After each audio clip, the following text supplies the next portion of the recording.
Hi there, you guys. Welcome to Love or Tarot. I am your host here at Love or Tarot, and my name is Jay, okay?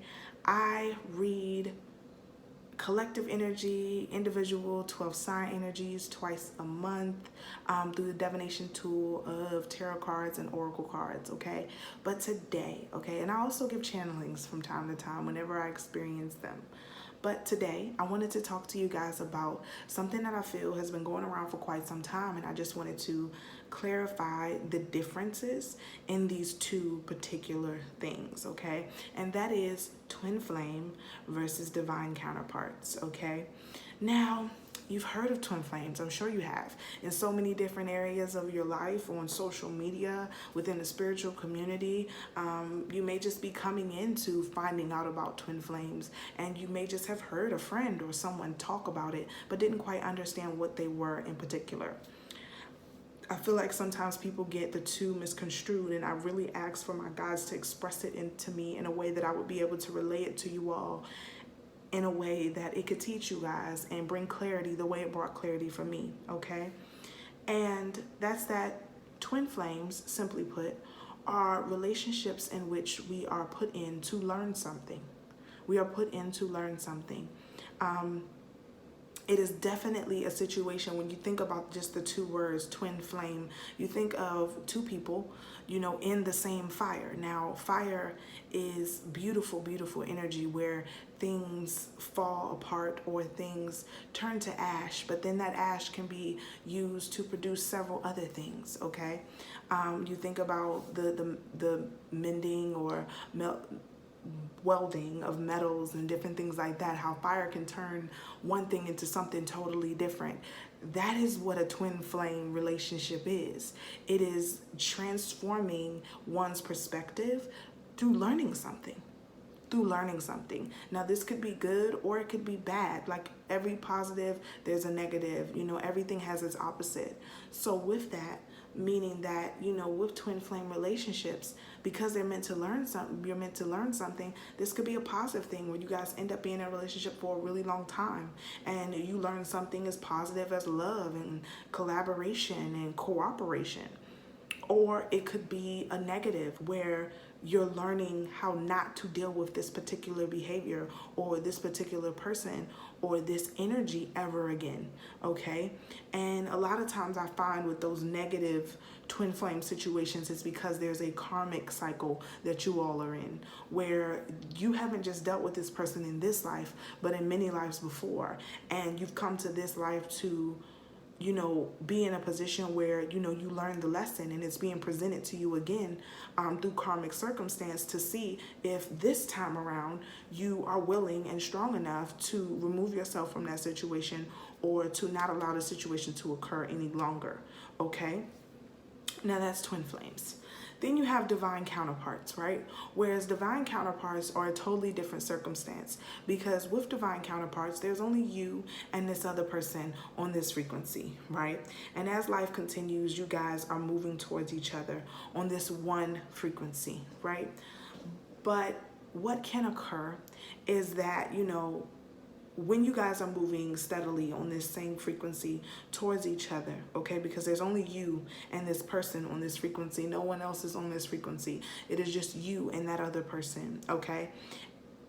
The coming together of the two, this divine union, only occurs when both parties have done their individual work, okay, have done their individual work. And some ask, well, what's the work? The work is your own healing, working to heal yourself, working to be a whole person, okay? I'm not a person that believes that two halves make a whole. I truly believe that two wholes make a divine pairing, okay? And that's what divine counterparts are. They are a divine pairing. They are two people who have done their own work, who have been in the world, who have experienced life in a way that they're able to teach, bond, and help each other in their relationship. This is not a situation where either one of them is codependent on the other. This is a balanced, happy union, okay? Now, with divine counterparts, the downside to this is that with divine counterparts, because these people, these two individuals have both, been working on themselves individually. They both are at a place where, their missions may lead them in different directions. And when that is in fact the case, as I've seen in a lot of different divine unions, is that you're not meant to be with this person forever.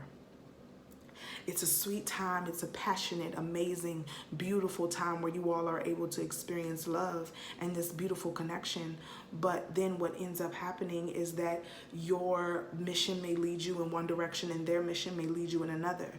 You will know it's divine, and you will know that the situation is breaking apart for necessary reason when there's no love lost, when there's no anger, there's no animosity. It's just you two understanding that your paths are leaving in two different directions. And it doesn't necessarily mean that there has to be any anger or volatile situation to break these things apart, that you guys can amicably decide to remove your guys' relationship and still be friends and still be a part of each other's lives. And then some, it's just too much to be a part of each other's lives.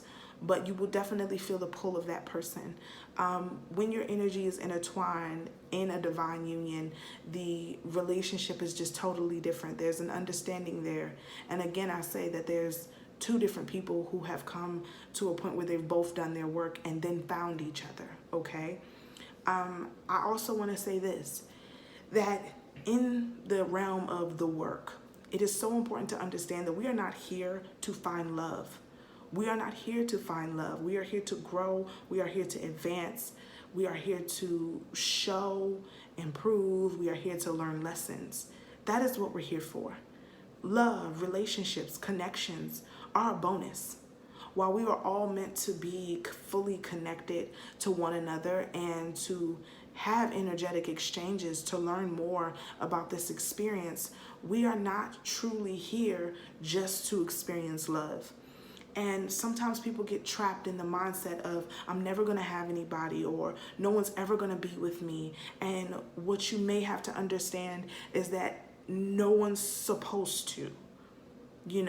Yes, there's a person out there for everyone, but it's not a necessary thing that has to exist. There have been so many different people that have lived great, wondrous, prosperous lives who didn't end up with a partner. And they were okay. And it's the same thing for you, in that sometimes we spend so much of our lives being so focused on a love that we never had, or a love that we've always wanted, that we miss out on this beautiful thing that we call life. There are so many experiences, so many joys, so many pieces of happiness that you can have that are outside of human connection.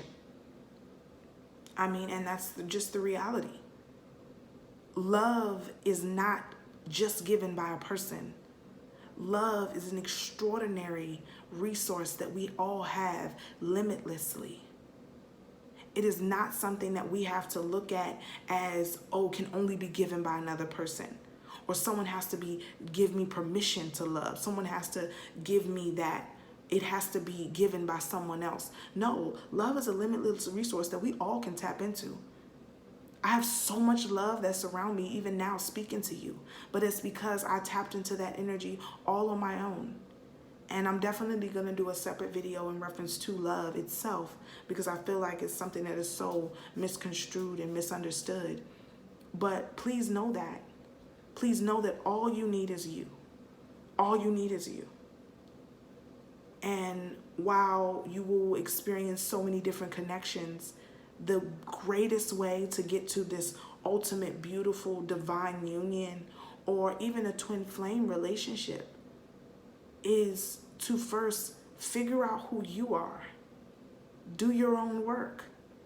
Because by doing your own work, you can break karmic cycles. By doing your own work, you can not put yourself through harmful relationships where, you're stuck wanting something so bad that you're willing to mistreat yourself in the process. But again, that takes your own individual work. So stand on your own 2 feet. Plant them, okay? In the earth barefoot, if you will, okay? And understand that while both having a twin flame can teach you something, and being in a divine union can bring you this blessed connection that both, while very different, can end up in lasting relationships that can be beautiful and romantic and loving and sweet, but it's not the end all be all. So that is my twin flame versus divine counterparts video. I hope you enjoyed it. Please be sure to like, comment, and subscribe, and I'll see you in the next video. Bye now.